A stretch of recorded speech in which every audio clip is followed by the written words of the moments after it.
Racist passenger refuses to sit next to black woman, but she's an undercover FBI agent protecting the flight. They say real character is revealed when tensions run high. On a bustling morning at Los Angeles International Airport, the unthinkable happens.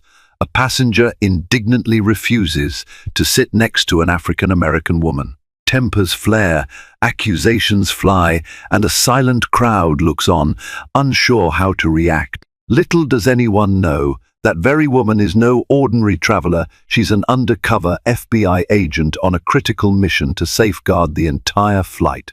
Through unexpected twists and hair-raising suspense, justice and karma deliver a stunning comeback you'll never forget. Prepare yourself for a journey where prejudice faces its reckoning and hidden heroism takes center stage. Brian Campbell was a man who thrived on routine and predictability. Middle-aged and opinionated, he'd spent the better part of his professional life as an accountant in Orange County. Regular flights to the East Coast for conferences were just part of his work week, the kind of minor inconvenience he tolerated in exchange for a steady paycheck. On this particular morning at Los Angeles International Airport, LAX, however, Brian was on edge. He was already running late thanks to a massive traffic jam on the 405 freeway. He had only managed a single cup of coffee, which did nothing to soothe his irritability. Rushing through the bustling airport, he checked in at the Delta Airlines counter, where the agents, swamped with travelers, all wore polite but tired smiles. Brian felt a twinge of frustration when he discovered his seat assignment might not be the aisle seat he usually requested. Traffic, crowds, and the tiny detail of a seat location his entire day seemed stacked against him. He grumbled under his breath, wishing he could manage a private flight or just call into the meeting instead of flying across the country for another tedious event. Meanwhile, across the terminal, Special Agent Jessica Matthews moved with a composed grace that belied her importance. Jessica was a seasoned FBI operative out of the Los Angeles field office, but nobody would have guessed it by looking at her. Dressed casually in jeans and a lightweight jacket, she appeared to be just another traveler.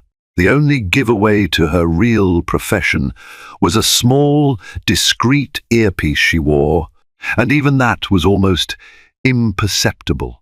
She was on a high-stakes mission that demanded she remain inconspicuous while traveling. A tip had come in from an informant the night before, suggesting a potential threat on this very flight heading to New York City. Protocol demanded that an undercover agent be on board to assess any potential danger. Jessica was that agent. She waited in line for the security check, keenly observing everyone around her. You could never be too careful, especially when credible intel hinted at a possible terror-related attempt. A man with a bulging backpack, a young mother juggling a stroller and carry-on, a pair of well-dressed businessmen. Jessica studied them all quietly, ticking mental checklists as she went. She had been in the FBI for nearly 10 years, specializing in counter-terrorism. She knew every nuance of suspicious behavior, the subtle glances, the micro-expressions, the tension in a person's hands or their shifting stance. At the gate, Brian Campbell arrived breathless, glaring at his boarding pass. Seat 17B, only 2 rows away from first class, but still economy. He hated not having the aisle seat. He needed the room to stretch out, or so he always claimed. His sense of entitlement and impatience were dialed up to maximum volume this morning. On any other day, his annoyance might have simmered quietly, but on this day it would spark the flames of a deeper, far more consequential confrontation, a confrontation that would test the limits of empathy, justice, and personal decency. Little did Brian know that in only a matter of minutes, his frustration over a seat assignment would collide with Jessica Matthews' carefully orchestrated operation. The stage was set at Gate 32B, Delta Flight 1045 to John F. Kennedy International Airport, JFK. Two travelers, one consumed by petty irritations, and the other quietly preparing for a threat that could endanger every soul aboard that plane, were about to cross paths in a way that neither could possibly anticipate. Boarding began promptly, and both Brian and Jessica found themselves in the second call. People formed a neat, snaking line that advanced every few seconds as the gate agents scanned boarding passes. Jessica stood in silence, her focus shifting from the anxious faces of fellow passengers to the flight crew. She kept a mental log of names, seat assignments, and even overheard snippets of conversation, all while wearing a warm, approachable smile. Brian was a few passengers behind her, staring at his phone to distract himself. He had half a mind to purchase an upgrade at the last second, but it was too late. The gate agents were already scanning tickets. He resigned himself to seat 17B, forced to stew in his own discontent. As Jessica stepped onto the jet bridge, she felt the buzz of adrenaline. Traveling undercover came with its own set of challenges. Every individual around her could be a potential ally, a harmless bystander, or the very threat she was sent to intercept. She was careful to keep her expression neutral yet friendly, so nobody would suspect she was anything more than a woman on a business trip, albeit with an exceptionally watchful demeanor. Once in the cabin, the flight attendants greeted her with standard professional courtesy. Jessica gave them a polite nod, scanning the seat rows. The plane smelled of recycled air, industrial cleaner, and the faint aroma of coffee from the galley. Her seat was 17A, the window seat. In that moment, she felt a pang of irony. An FBI agent with a vantage point of the sky, ironically pinned in by the window. But a seat was a seat. Her job was to be where she needed to be, no matter the comfort. She quickly stored her carry-on in the overhead bin. It contained only a few personal items and a hidden lockbox that shielded her sidearm. She'd been given special clearance to carry her weapon. After all, in a worst-case scenario, she might need it. She settled into her seat, plugged her earpiece cord discreetly beneath her jacket collar, and took a deep, calming breath. A short time later, Brian entered the same row. He fiddled with his own carry-on, pushing and cramming it until it fit into the overhead bin. Then he glanced down at the seat next to Jessica. Without a single courteous smile, nod, or greeting, he slumped into seat 17B, exhaling heavily as though the world owed him an apology. Jessica gave him a polite nod, an acknowledgement of shared space, but he barely acknowledged her in return. Moments passed. The aisle seat, 17C, remained vacant for now, but not for long. Passengers were still trickling in, each scanning the rows for their seat number. A short line formed in the aisle as people tried to stow bags and settle. Brian leaned into his seat, crossing his arms over his chest. Jessica returned her attention to the aisle, scanning faces for that flicker of suspicion or anxiety that might indicate someone with ulterior motives. When the occupant of seat 17C finally arrived, an older woman with silver hair and a gentle smile, Brian bristled. He had hoped the seat might remain empty for extra elbow room. His face betrayed every ounce of annoyance as she apologized her way into seat 17C. He turned back toward Jessica, a slight sneer curling his lips, as though somehow the arrangement of seat assignments was her fault. In that instant, tension buzzed in the air, like static electricity. And though Jessica was still in the dark about the confrontation that was about to erupt, she felt the first stirrings of something, of some intangible friction that started with Brian's unwelcoming posture. The flight attendant at the front announced final boarding. Doors would soon close. Jessica mentally recounted the number of passengers she'd seen board. Everyone appeared more or less ordinary. She wondered if the tip had been exaggerated or if the real threat was something more subtle. Either way, her mission was to remain alert and ready for whatever might unfold. Little did she know, The first threat to reveal itself wouldn't be a terrorist suspect, but the man seated directly beside her, a man whose prejudice was about to boil over. Delta Flight 1045 had just begun to taxi away from the gate when it happened. The older woman in seat 17C leaned over to speak to Brian, politely asking if he could hold her cup for a moment while she reached for something in her bag. Brian, caught off guard by the request, reluctantly took the cup. He glared at her for an instant, as though he considered the gesture a personal affront. Then, as he passed it back, he muttered an audible complaint about cramped seats and inconsiderate neighbors. Jessica, half listening, tried to dismiss it. She had more pressing concerns than a rude seatmate. But then Brian turned his frustration squarely on her.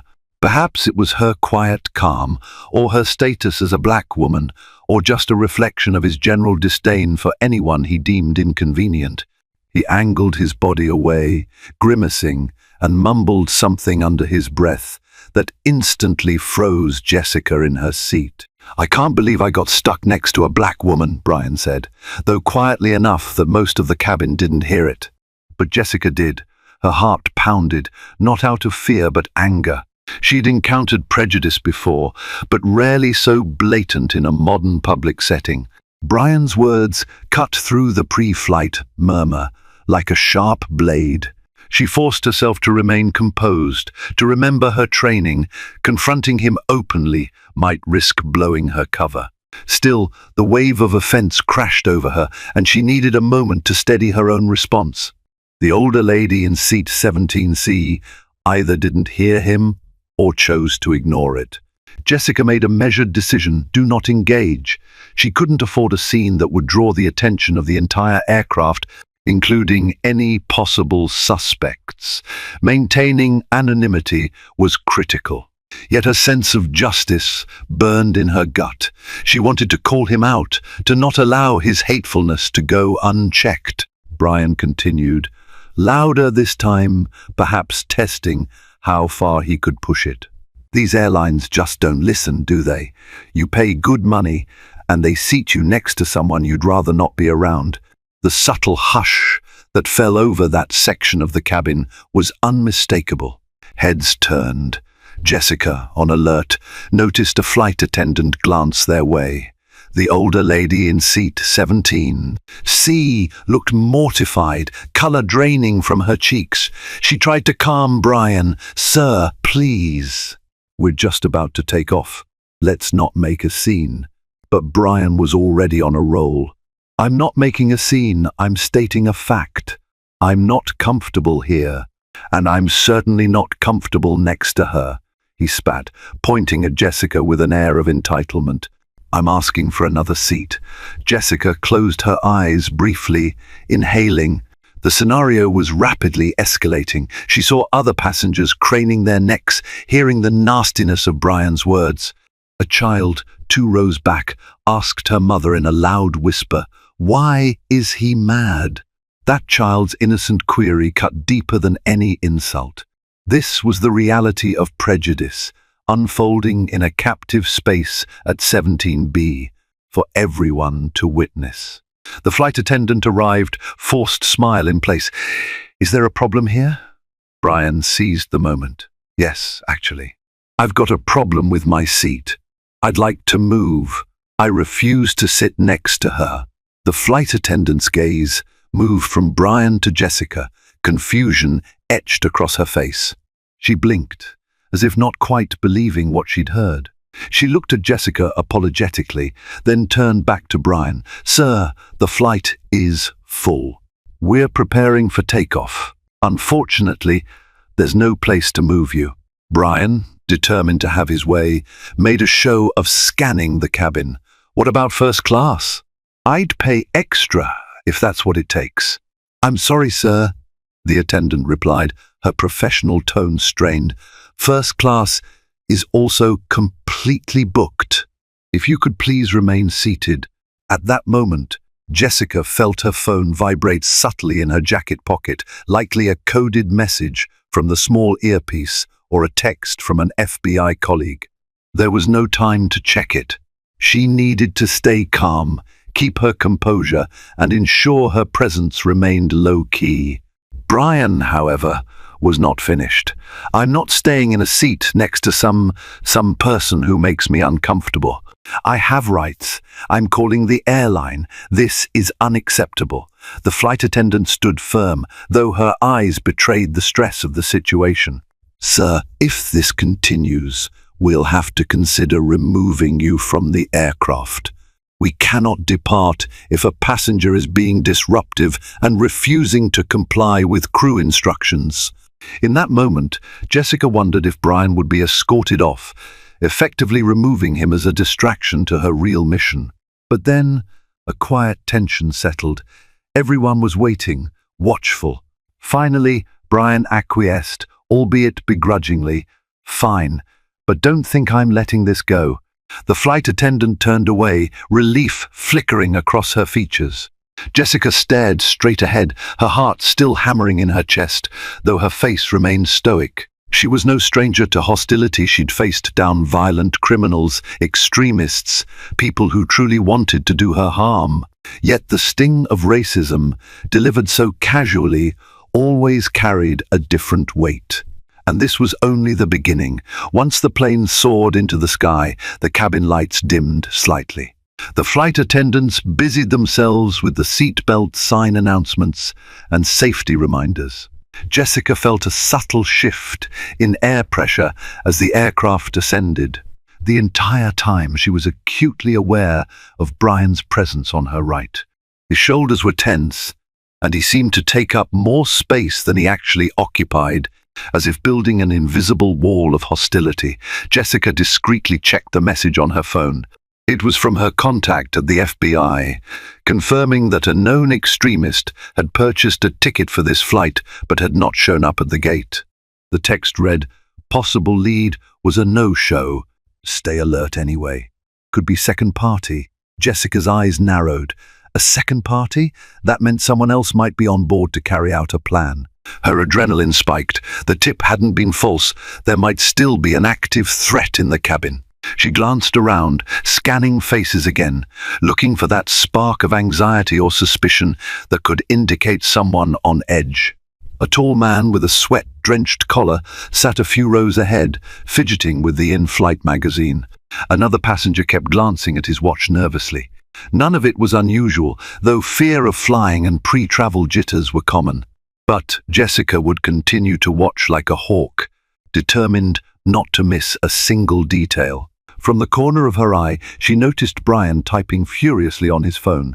The plane's Wi-Fi had just been enabled for those who paid for the service. She wondered if he was venting on social media about his unacceptable seatmate. People with bigotry often sought echo chambers to validate their hateful views. Or perhaps he was complaining to the airline. Jessica let out a silent exhale, reminding herself that he was not her primary mission, just a despicable man who needed a lesson in empathy. Yet fate, or karma, had other plans. A flight attendant came by with beverage service. Brian snatched a can of soda off the cart, refusing to look at Jessica or the older lady in seat 17C. When the cart moved on, the older lady leaned over timidly, whispering to Jessica, "I'm so sorry you have to endure this. It's not right." Jessica forced a small smile, touched by the woman's concern. "I'll be okay," she replied softly. "Thank you for your kindness." The flight settled into a routine lull, the hum of engines, low conversations, and the occasional cough or clink of ice in plastic cups. Jessica knew better than to relax completely, though. She kept her posture casual, but her mind raced with possible threat scenarios. Could it be someone in the back, waiting for the right moment? Or maybe a duo coordinating? She remembered her training. Keep your guard up, but don't tip your hand. Brian sighed dramatically and began watching a movie on his phone. The tension hung in the air like a thick fog, but for a moment it seemed the conflict might temporarily rest. Jessica turned her gaze to the window, looking at the endless blue sky. She thought of her mentors at the bureau, her family in Chicago who believed wholeheartedly in her mission, to make the world a safer place. She couldn't let Brian's prejudice distract her from doing her job. Still, the next steps of the flight loomed uncertain. The terror tip, the strange no-show of the original suspect, and now an implied second threat. Jessica had a simmering suspicion that the flight might not remain peaceful for long. It was only a matter of time before hidden motives came to the surface and the real fight began. 2 hours into the flight, the seatbelt sign flickered on again, indicating mild turbulence ahead. Passengers stirred from half-sleep, adjusting their seats. Jessica took the opportunity to stretch her legs briefly, excusing herself past Brian, who grimaced, as though merely brushing shoulders with her was repugnant. She walked to the restroom at the back of the plane, using the short corridor near the galley to collect her thoughts. An unspoken tension existed in the rows behind her. She could sense it. Her instincts as an agent honed in on subtle details. A man repeatedly checking the overhead bin, a passenger flipping through photos on a phone with what looked like schematics. Her mind flickered with possibilities. Was it harmless, or a prelude to something more sinister? But as she lingered by the galley, the flight attendant from earlier approached her in hushed tones. "Ma'am, I just want to apologize again for that man's behavior," she said, a sincere furrow in her brow. "If there was any way to move him or you, I would. But the flight is absolutely packed." Jessica nodded, her voice calm. "I understand. It's not your fault. Thanks for checking in." Part of her wanted to reveal her FBI credentials to ensure no further trouble from Brian, but that would compromise her cover. She resisted the urge. The flight attendant sighed, glancing toward the cabin. "He's been complaining non-stop. I'm worried it's only going to escalate. We have rules about disruptive passengers, and if he crosses a certain line..." Jessica offered a reassuring smile. "I'll be fine. Don't worry about me." She left it at that, not wanting to draw further attention. With a polite nod, Jessica returned to her seat, weaving around a few passengers who were also stretching their legs. Upon approaching row 17, she noticed Brian rummaging through the seat back pocket, scowling at the in-flight magazine. He was so engrossed in his frustration, he barely noticed Jessica return. She sat down, buckled her seatbelt, and tried to refocus on the potential threat. If something was about to happen, it would likely occur during a moment of less scrutiny, perhaps, when the cabin lights dimmed for the in-flight meal, or when the majority of passengers were napping. Minutes later, the plane hit a patch of turbulence. The aircraft jolted, overhead bins rattled. Some passengers gasped, clutching armrests. Jessica's heartbeat quickened out of instinct, but she quickly assessed it was standard turbulence. Still, the jolt drew her attention to a man across the aisle, a passenger in seat 18D. He had a laptop open, and in that moment, Jessica glimpsed what looked like a series of complex lines and boxes displayed on the screen. It could be architectural plans or software flowcharts, but her mind considered darker possibilities. She carefully leaned over, trying to see more without looking obvious. The man turned slightly, hiding the screen from her view. Her pulse quickened. Meanwhile, Brian fidgeted beside her, muttering about the turbulence. Then his phone chimed with a notification. He snatched it up, read the screen, and let out a gruff "huh." Jessica couldn't help but wonder who he was talking to and what was fueling his ongoing hostility. She tried to ignore him, but his presence was an incessant drip of annoyance in the back of her mind. As the plane steadied, Jessica's attention snapped back to the man with the laptop, who was now scribbling something in a small notebook. The hush of the cabin felt pregnant with anticipation. Her training told her to remain patient sometimes. The biggest clue was letting the suspect believe no one was watching. She took a breath, forced herself to relax her shoulders, and placed her hand discreetly near her jacket pocket where her phone was. She considered the older lady in 17C, who was half asleep, her head bobbing gently. Brian shifted in his seat.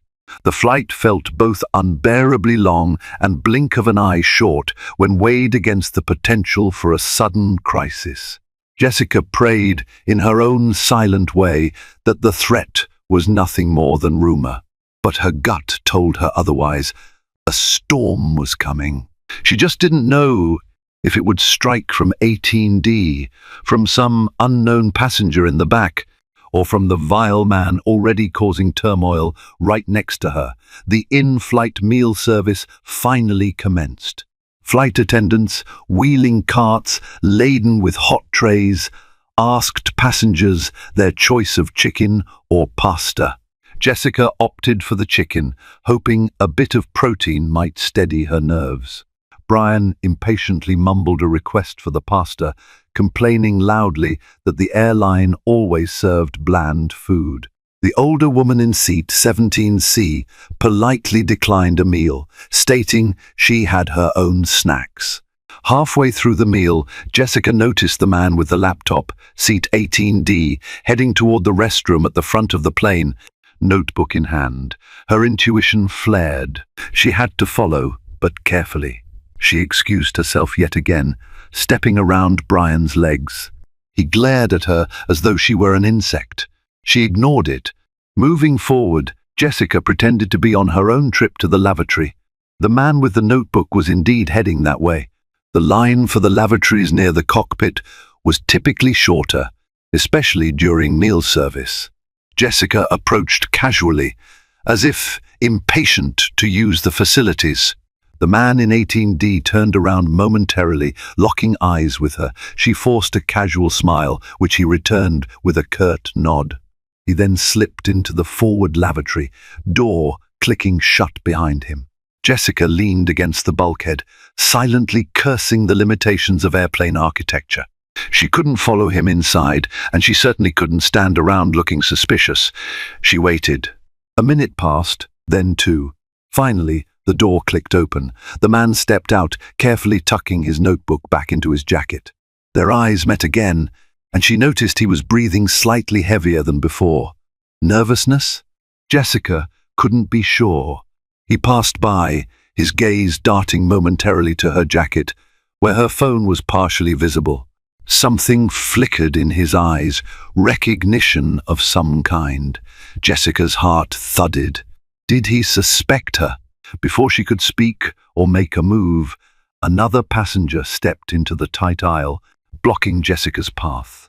By the time she maneuvered around them, the man had returned to his seat.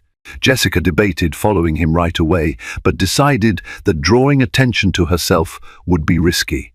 She pulled out her phone, typing a quick note to her FBI contact, "Man in 18D, suspicious monitoring." On her way back to row 17, she ran into a small commotion. One of the flight attendants was trying to maneuver the meal cart back up the aisle, but Brian was complaining yet again. "This cart is blocking the aisle," he griped. "I need to get to the overhead bin." The flight attendant responded courteously, "Sir, I'll move it in just a moment. Could you please return to your seat until we finish collecting trays?" Brian bristled, raising his voice. "Why do I keep getting told to wait? I've had enough of this flight's nonsense. First, I'm forced to sit next to—" He caught sight of Jessica returning. "Her," he spat venomously, loud enough for those nearby to hear, "and now I can't even get into my own bag. This is ridiculous." A couple of passengers turned in their seats, eyebrows raised. The flight attendant tried to pacify him. "Sir, we'll be done in just a minute. Please calm down." Brian clenched his fists, letting out a harsh breath, then stomped back to row 17. Jessica arrived behind him. "Let's not hold up the aisle, please," she said calmly, careful to keep her tone neutral so as not to provoke him. In reality, she was close to losing her composure, but letting Brian's animosity escalate further risked overshadowing the real threat she suspected loomed behind them. Once seated again, Brian continued to mutter under his breath, while Jessica carefully stowed her phone. She glanced at 18D, who was now fiddling with his seatbelt. His expression remained neutral, but Jessica couldn't shake the feeling that he was hiding something. She silently rehearsed how she would approach him if needed quietly, asserting her authority only if absolutely necessary. Moments later, the flight attendant removed the trays in row 17. Jessica forced a small thanks. Brian said nothing. The older woman in seat 17C looked at Jessica sympathetically, as if silently apologizing for being a helpless bystander. Jessica offered a kind nod to reassure her. Meanwhile, thoughts raced through Jessica's mind about how to balance the immediate, tangible hostility from Brian with the intangible, potentially dangerous actions of the man in 18D. The plane rocked slightly with another mild jolt of turbulence. A few overhead compartments clicked, seat belts rattled, and the seatbelt sign blinked back on. Jessica's pulse quickened. Something told her this flight was about to take an even sharper turn. With the seatbelt sign illuminated once again, the captain's voice crackled over the intercom, advising passengers to remain seated. Some people pressed their faces to the windows, marveling at the cloud formations. Others tried to calm themselves by focusing on in-flight entertainment. But Jessica scanned the cabin, searching for any sign of agitation that seemed out of place.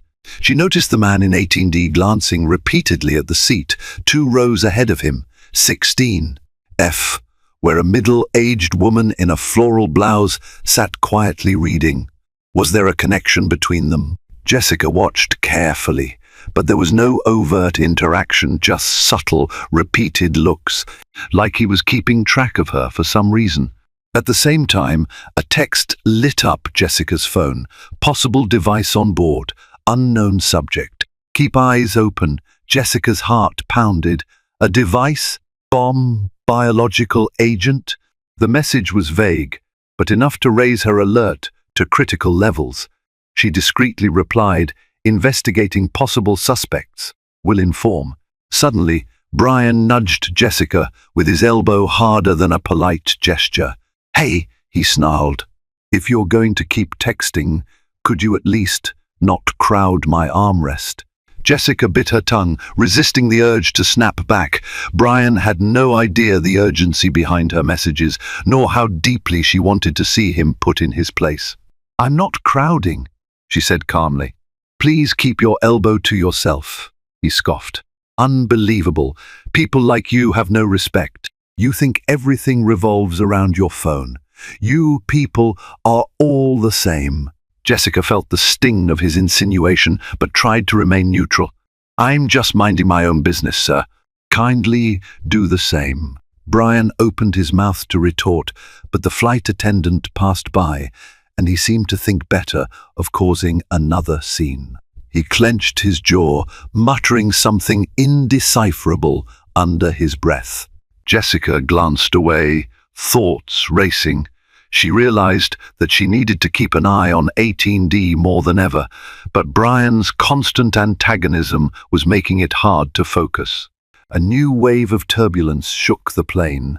Stronger this time, the overhead compartments rattled and the cabin lights flickered. Jessica's body tensed. The man in 18D quickly closed his laptop, as if startled. The seatbelt sign remained on, so no one was allowed to get up. If someone intended to place or activate a device, they might wait until the turbulence subsided or the seatbelt sign switched off. Across the aisle, Jessica saw a flight attendant walk toward the front, whispering anxiously to another crew member. She caught snippets of their conversation, phrases like unruly passenger and check row 17. Her eyes narrowed, suspecting they were discussing Brian's conduct. The older woman in 17C placed a hand gently on Jessica's arm. She spoke quietly so Brian wouldn't hear. Dear, I'm so sorry. I never dreamed I'd see such hateful behavior in this day and age. If you need me to say anything to the flight attendants about him, I will. Jessica was touched by the woman's compassion. She covered the woman's hand with her own, nodding. Thank you. I'll be all right. She wanted to tell the woman to stay vigilant, that there might be real danger beyond bigotry lurking in the cabin, but she couldn't blow her cover. Another jolt of turbulence hit, causing the plane to dip momentarily. A collective gasp rippled through the cabin. Brian grabbed the armrest in a panic, knuckles white. Jessica steadied herself, her instincts flaring. The man in 18D jerked upright, glancing around as if evaluating whether this was the moment to act or remain still. Jessica's senses were at full throttle. She could almost feel the tension in the recycled air, a tinderbox waiting for a spark. Though the plane stabilized a moment later, the seatbelt sign remained on, a testament to the flight deck's caution. Jessica prayed the pilot would steer them to smoother skies soon, but also recognized that if a threat was brewing, the turbulence might be the catalyst or the deterrent. Either way, she was bracing for the next move, be it from 18D or from Brian's hateful antics flaring again. After what felt like an eternity, the turbulence subsided. The captain announced smoother skies ahead. Jessica's eyes never left 18D. She noticed him tapping his foot nervously, glancing at his watch. Her mind cycled through potential scenarios. Was he waiting for a certain time to act? Was there an accomplice? She considered the possibility of a hidden weapon or a device stashed in a carry-on. The challenge was that almost any suspicious action could still be innocent. She needed more evidence before risking open confrontation. Meanwhile, Brian continued to stew beside her. He rummaged in the seat back pocket, pulled out a pen, scribbled on a napkin, then crumpled it up. Jessica caught a glimpse of scribbled phrases: complaint, customer service, racial discrimination. Ironic, Jessica thought, that he was the one being blatantly racist, yet was writing about discrimination as if he were the victim. Her jaw tightened, but she swallowed her anger. The older woman in 17C excused herself to use the restroom. As she slipped away, Brian pounced on the chance to verbally jab Jessica again. "You see what you've done?" he hissed. "You made this whole flight miserable for me. I'll be filing a formal complaint with Delta. People like you always playing the victim card, when really you're the problem." Jessica's chest burned. She was used to going undercover in tense, high-risk scenarios, but the emotional toll of direct, personal hatred was different. "Sir," she replied quietly, "I've done nothing to you. You're creating this entire conflict on your own." Brian's face reddened. "Don't try to lecture me. I'm not the one in the wrong here. I'm a paying customer who deserves respect." She inhaled slowly, forcing composure. "You don't earn respect by insulting others, especially not because of the color of their skin." For a moment, Brian glared at her, his lips pressed into a thin line. She wondered if he'd lash out physically, but then he turned away, crossing his arms like a petulant child. Jessica felt a surge of relief that it hadn't escalated further yet. She also felt the eyes of several nearby passengers upon them. Some looked sympathetic, others uncomfortable, and a few were simply curious about the unfolding drama. Then, a voice crackled over the plane speakers. "Ladies and gentlemen, this is your captain speaking. We've been advised of some moderate turbulence ahead, so we'll need everyone to remain seated with your seatbelts fastened. Thank you for your cooperation." Almost immediately, the seatbelt sign pinged back on, and the flight attendants hurried to secure the galley. The older woman in 17C, returning from the lavatory, had to navigate past a row of anxious faces to reclaim her seat. Jessica realized with the seatbelt sign on, no one was going anywhere. If 18D or someone else planned to move about the cabin to plant or retrieve a device, they'd be forced to wait. This might offer Jessica a reprieve to observe carefully, or it might prompt the suspect to act anyway. Seatbelt sign be damned. The older woman sat down, exhaling with relief. "They closed off the aisle again," she said softly to Jessica. "It's getting rough out there." Jessica nodded, discreetly peering at 18D. He looked decidedly uncomfortable, shifting in his seat, checking his watch again. Her instincts screamed that something was wrong with him, perhaps a plan delayed by the turbulence, or an anxious traveler waiting for the flight to end. Either way, Jessica readied herself for the next wave, whether it was from the elements or from human malice. A minute later, the plane lurched violently as it hit another pocket of rough air. Trays rattled and overhead bins shook. Brian gripped the seat in front of him, letting out a small yelp of surprise. Jessica remained calm. Fear was a distraction she could ill afford. For all the drama Brian had caused, she braced for the possibility that he might actually become even more unhinged under stress. And in the seat behind them, the suspected man in 18D might take advantage of the chaos for his own ends. They were thousands of feet in the air, reliant on the skill of the pilots and the stability of the aircraft. They had no place to run or hide. Jessica mentally steeled herself for the confrontation that could erupt at any moment. Tension was a tangible presence, as real as the cabin pressure that pressed everyone into their seats. Time seemed to stretch as they hurtled eastward through choppy skies, each second ticking closer to a reckoning that no one, least of all Brian, was prepared for. At last, the turbulence eased enough for the flight attendants to distribute beverages again. Jessica declined, wanting to keep her senses sharp. Brian took another soda, gulping it angrily like it had personally wronged him. The older woman in 17C sipped ginger ale. Soft murmurs returned to the cabin. Some passengers resumed watching movies or reading. Jessica's entire focus was on 18D, who tapped out a text on his phone, lines of worry etched on his forehead. Suddenly, he stood. The seatbelt sign was still illuminated, but he made his way toward the back of the plane, passing row 17. Jessica caught a glimpse of his phone screen, where a message read, "Wait for my signal," before he locked it. Adrenaline spiked in her system. A partner was definitely involved. She needed to follow him. She stood up, carefully stepping around Brian once again. "What now?" he spat, but she ignored him. Pretending to head to the restroom, Jessica slipped down the aisle. She found 18D in the narrow corridor near the rear lavatories, phone in hand. He had his back turned, but as she approached, the plane dipped briefly, causing her to stumble forward. The movement drew his attention. He pivoted sharply, their eyes locked. For the first time, Jessica sensed genuine alarm from him, like a cornered animal. She tried to project calmness. "Excuse me," she said, as if trying to squeeze past him. But in that split second, she saw him shove a hand into his jacket pocket, as though protecting something or preparing to use it. Her training instincts kicked in, but she also knew that revealing herself too soon could endanger everyone. She murmured softly, "Hey, is everything all right?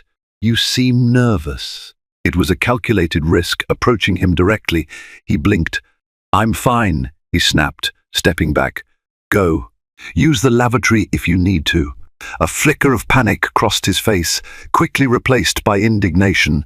Jessica nodded apologetically, slipped into the lavatory. She locked the door, taking 2 deep breaths. Then she lifted her phone, typing a message with rapid precision. "Suspect has partner, possible device or weapon in jacket. Need backup at row 18. Might act soon." The text went to her FBI contact, who would hopefully relay it to flight officials.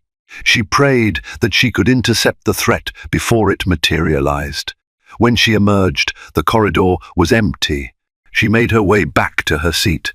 The older woman in 17C looked relieved to see her, while Brian simply rolled his eyes. Jessica sat down, heart hammering. She took one quick scan around. 18D was back in his seat, phone on tray table, face taut with tension. Who was the partner? Could it be someone from first class or even from the economy cabin who had yet to show any outward sign of collusion? Before she could consider further, Brian turned to her, voice low and aggressive. "You need to stop getting up every 5 minutes. You're interrupting my personal space."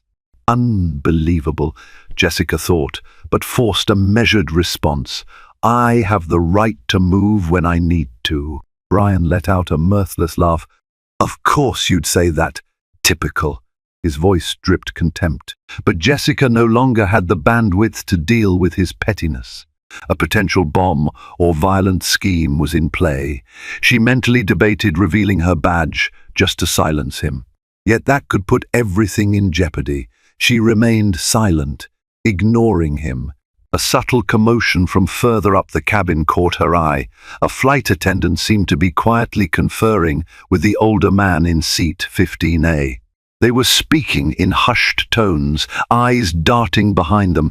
Could that be the partner? Or was it an unrelated matter, perhaps a medical issue?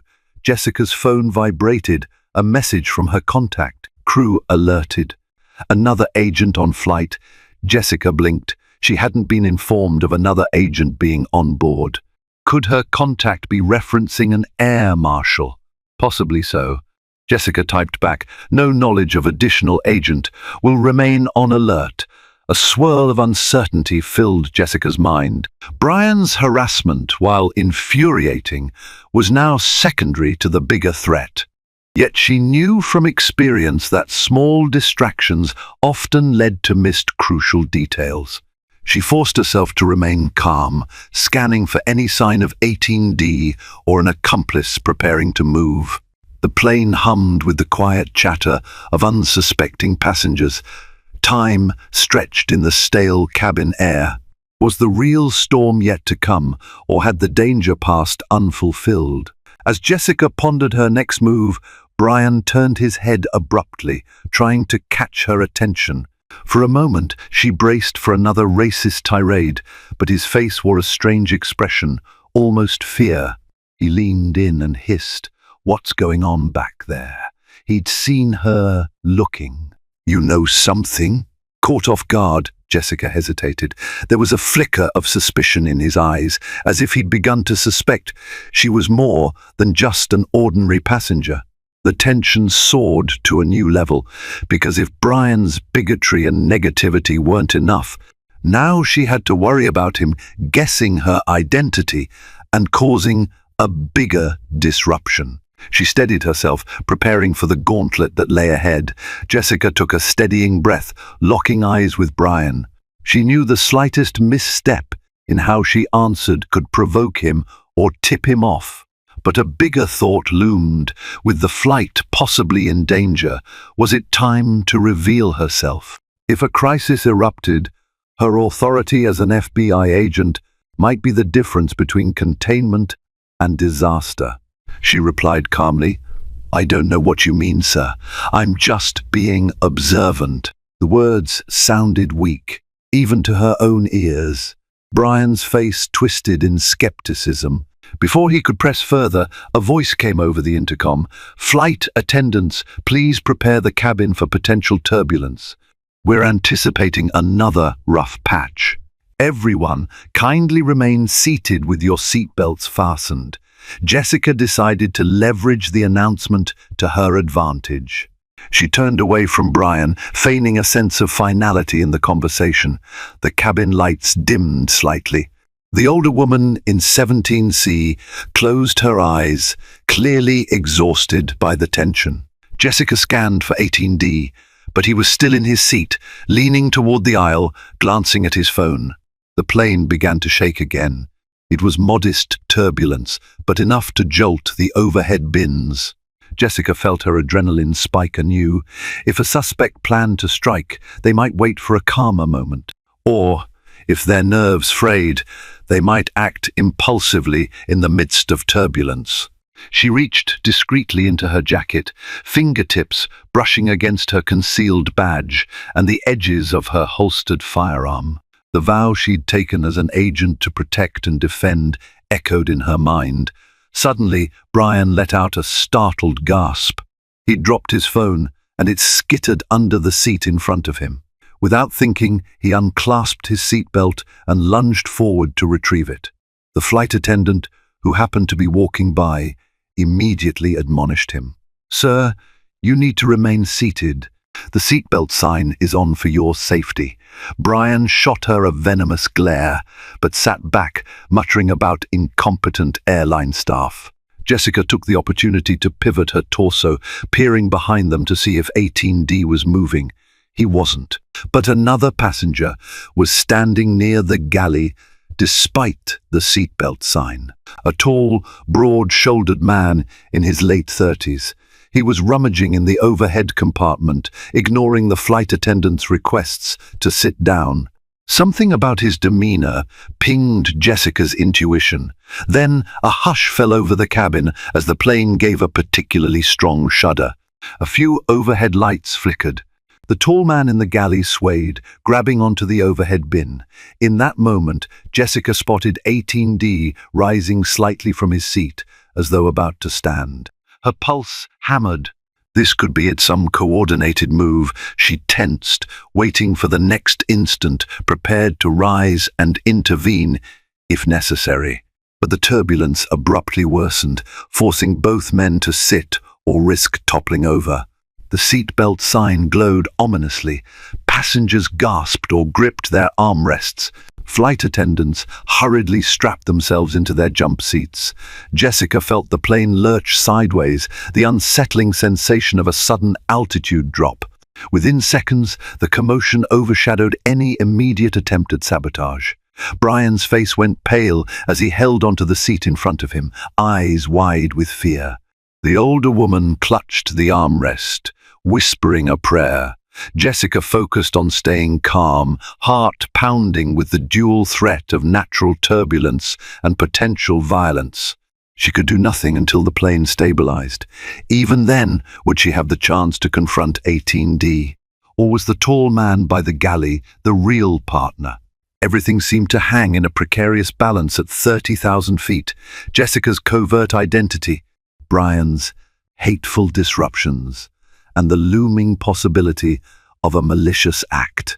As the aircraft rattled on through stormy skies, Jessica steeled herself for the moment the seatbelt sign dimmed and the real showdown began. At last, the turbulence eased and passengers let out shaky breaths of relief. Jessica kept watch on seat 18D, where her suspect rose halfway, adjusting his jacket. Nearby, Brian fretted over his dropped phone, still demanding flight attendant assistance, oblivious to the real danger. A piercing electronic beep shattered the momentary calm. Jessica's pulse kicked into overdrive. Row 18 was the epicenter. One man rummaged in his carry-on, while another emerged from the galley, eyes locked on the device in his partner's hand. Wires dangled and fear rippled through the watching passengers. Sensing disaster, Jessica stepped into the aisle, drawing on her years of FBI training. "I need you both to remain calm," she commanded. One suspect snarled, "Who are you?" Jessica flipped open her badge. "Federal agent, hands visible." A stunned hush gripped the cabin. Brian, the man who'd insulted Jessica only hours ago, froze in disbelief. Before anyone could react, the two suspects bolted toward the rear, sending trays and passengers stumbling. Jessica rushed after them, heart pounding, ready to confront a deadly threat at 30,000 feet, while the entire plane, Brian included, realized that the woman they had underestimated was their last line of defense. "Federal agent, stop!"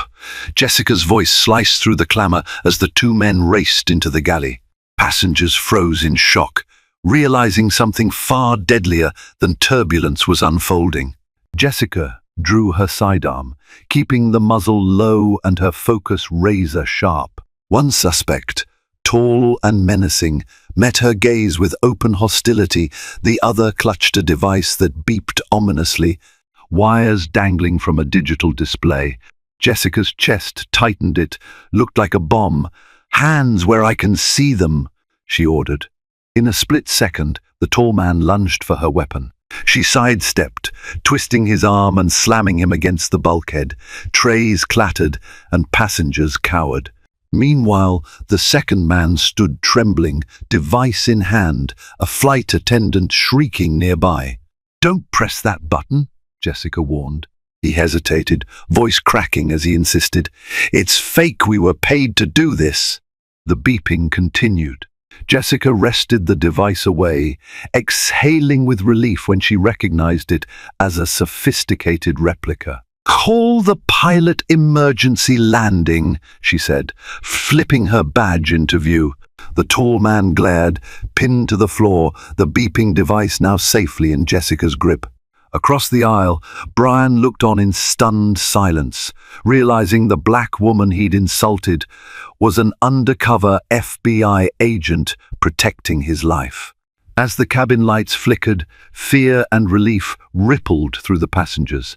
Jessica kept her weapon trained on the subdued men until other officials arrived.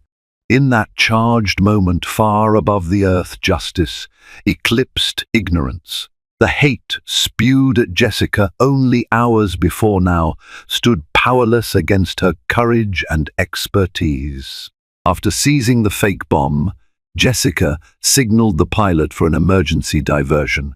Flight attendants hurried to calm panicked passengers as the plane descended toward the nearest airport. The tall man, an 18D, still in zip-tie cuffs, glowered in subdued fury. Whatever scheme they'd planned had failed in midair. Once on the ground, law enforcement rushed aboard. The men were taken into custody, the phony device tagged as evidence.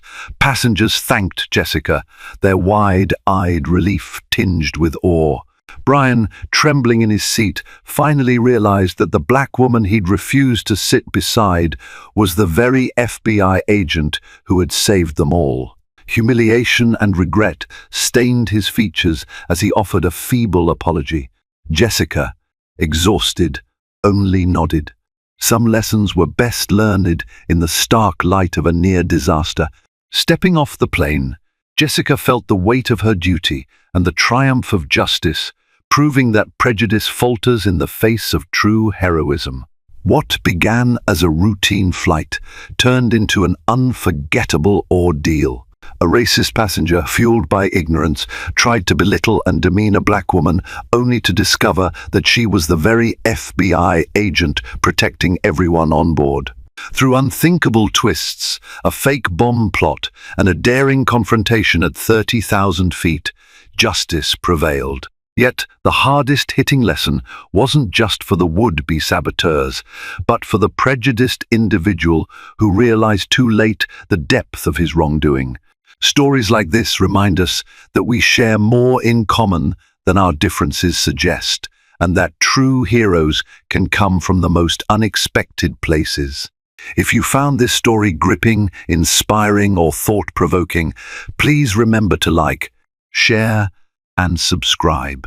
Your support helps us continue bringing powerful narratives that challenge assumptions and celebrate resilience.